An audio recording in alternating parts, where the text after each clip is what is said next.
Dr. Weber, because you said that you're not there to heal, or you're there to help heal, but you do it for entertainment purposes only. So help me straighten this out. No, I did not say I'm there to help heal.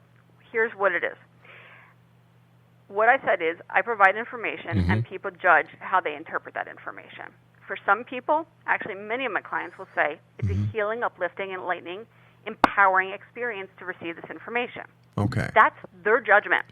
I'm not here to defend anything. Okay. I'm an entertainer, and I provide information. But when people go to you with heavy hearts, seeking answers from the other side, do you say I'm an entertainer? Like I wouldn't go to Jerry Seinfeld for a knee operation. No, that is clearly explained. It's on, if you look on my website, it's on every page of my website. It's something I talk about with my clients all the time. Right. I will quote it often during the course of a session just to make sure they understand they're not receiving psychotherapy. Oh yeah, got to be really upfront about that. Where do you see the world of psychic phenomena going in the next 5-10 years? Great question. Well, one of the things is that we know there's a lot of research coming out of the University of Arizona with Dr. Gary Schwartz, who's been doing work there on testing mediums. And I think some of the most fascinating research is coming out of the EEG studies that are being done when mediums are working and when psychics are working, and seeing what kind of meditative states they go into. Because back in the 70s, we all got very familiar with the Silver Method, and we got familiar with something called alpha mind control and the idea of getting into the zone and the 7 cycles per second and so forth.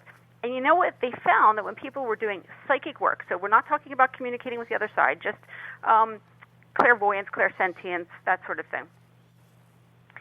They found that the alpha rhythm was dominant. But when people are doing mediumistic work, they're finding that the brain is actually going faster. And it is very much akin to what's happening when Buddhist monks are praying with the idea of compassion for the world.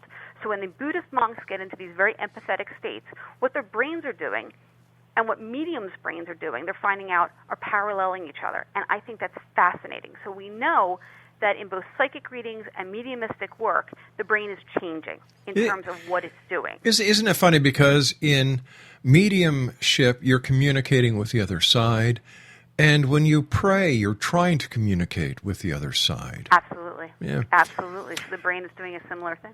All right, Dr. Weber, I want to thank you so much for joining us. Continued success, and I look forward to the next time that you join us here in the X Zone. Geez.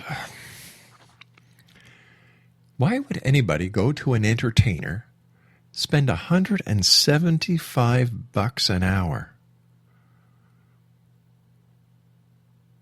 for entertainment, when the good doctor clearly said that, hey, I'm an entertainer. How you take it, that's your business. I don't know, I can't, I'm having problems with this one. Craig, how about you?